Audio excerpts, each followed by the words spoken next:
Assalamualaikum warahmatullahi wabarakatuh.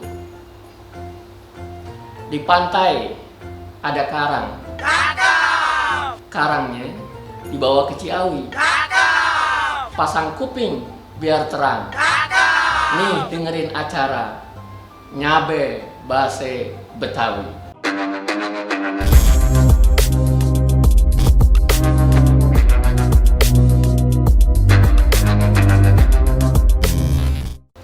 Jumpa lagi kita dalam acara Nyabe Bahasa Betawi, dan kali ini kita akan membicarakan tentang sejarah bahasa Betawi.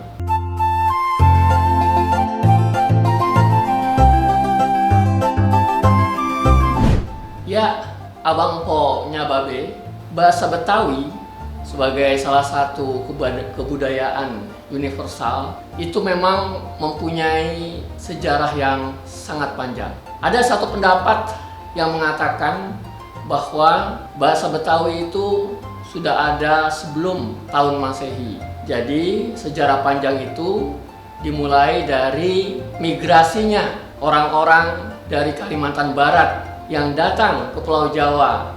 Dalam hal ini adalah ke Jakarta. Tentunya dalam migrasi ke Jakarta ini bukan hanya orangnya saja yang masuk, termasuk juga tentu bahasanya. Nah, itu salah satu pendapat Abang Po Nyababe bahwa bahasa Betawi itu berasal dari Kalimantan Barat.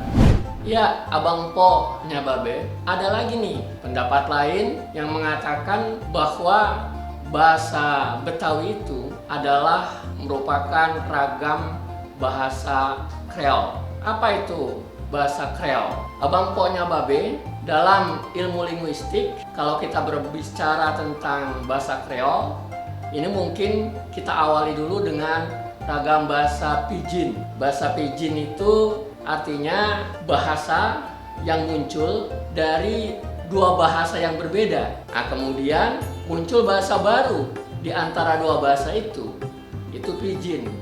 Nah, Pidgin itu, bahasa Pidgin itu digunakan oleh orang tua yang ada di satu daerah itu, yang ada pertemuan dua bahasa tadi itu. Tapi ketika bahasa itu digunakan oleh anak cucu mereka turun-temurun, maka itulah disebut bahasa Kreol itu tadi. Nah, sekarang tentang bahasa Betawi dikatakan bahasa Kreol. Ini awal mulanya bahasa Betawi itu adalah tadi ya dari yang dikatakan dari Kalimantan itu, Kalimantan Barat itu datang. Nah, muncullah di sana ada yang namanya bahasa Melayu Pasar. Nah, pada saat itu datang pula yang masyarakat dari daerah-daerah lain, yang misalnya ada di sana masuk bahasa Sunda, kemudian ada masuk di sana bahasa Bali, ada bahasa Cina, ada bahasa Arab, ada bahasa Portugis, bahasa Belanda, dan lain sebagainya.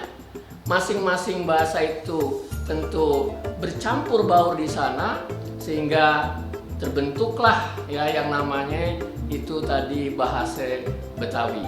Abang Po Nyababe, kalau kita lihat perkembangannya, bahasa Betawi itu memang sudah mempengaruhi bahasa Indonesia. Kalau kita lihat ya, mengapa bahasa Betawi ini bisa mempengaruhi bahasa Indonesia? Karena kita tahu bahasa Betawi ini adanya di ibu kota. Jadi sedikit banyaknya ya bahasa Betawi itu banyak mempengaruhi bahasa Indonesia. Media yang dapat dijadikan sebagai wadah untuk bagaimana bahasa Betawi itu dapat mempengaruhi bahasa Indonesia, tentu banyak hal ya, misalnya dari surat kabar ya, dari majalah, dari radio, televisi, dan lain sebagainya. Sehingga dari media-media tersebutlah maka banyak ya bahasa-bahasa Betawi itu yang mempengaruhi bahasa Indonesia. Di antaranya kalau kita lihat sekarang ya, kata lu gua misalnya itu sudah bukan menjadi bahasa yang agak aneh ya, tetapi itu memang sudah digunakan oleh masyarakat Jakarta. Ya, kemudian juga kata-kata yang diakhiri dengan misalnya akhiran in ya, misalnya kata biarin ya dan lain sebagainya seperti itu sudah banyak terjadi. Oleh karenanya media-media tersebut ini menyebarkan ya hal seperti itu ke seluruh pelosok tanah air, dan akhirnya kata itu juga digunakan oleh masyarakat di seluruh Indonesia.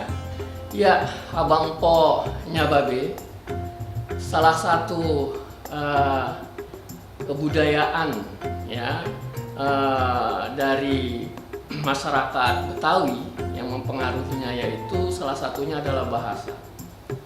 Nah, fenomena menarik Abang Po Nyababe tentang bahasa Betawi ini, sampai sekarang ya kita melihat bahwa bahasa Betawi itu banyak mempengaruhi bahasa-bahasa yang ada di Jakarta ini, terutama yang digunakan oleh para remaja. Para remaja di Jakarta itu sudah tidak sungkan-sungkan lagi mengucapkan kata yang seperti saya katakan tadi, misalnya mengucapkan kata gue, lu, atau kata yang diakhiri dengan in tadi, misalnya kata bikinin, sampein, dan lain sebagainya. Nah, fenomena menariknya adalah bahwa kata yang seperti itu bukan hanya diucapkan oleh anak-anak asli Betawi saja, tetapi itu sudah sangat umum ya diucapkan oleh remaja mana saja. Dan akhirnya kata-kata itu sudah sampai. Jadi kalau ada misalkan remaja dari daerah luar Jakarta datang ke sini, ke Jakarta, kemudian dia kembali ke daerahnya, ucapan-ucapan seperti itu sudah sangat lazim digunakan. Sehingga fenomena seperti ini boleh juga kita katakan sudah menjadi bahasa Betawi sentris. Abang Po Nyababe, itulah sekilas tentang sejarah bahasa Betawi. Tentu pada lain kesempatan ya kita akan bahas juga tentang sejarah bahasa Betawi dan perkembangannya. Nah, kali ini cukup itu dulu yang kita bahas ya tentang sejarah bahasa Betawi. Abang Po Nyababe, jangan lupa setelah nonton video ini colok deh langganannya. Begitu juga colok deh tombol sukanya. Nah, udah tuh jangan lupa kirim ke Nyak Babe, Abang Po yang lain. Sampai jumpa lagi kita pada episode yang akan datang. Assalamualaikum warahmatullahi wabarakatuh.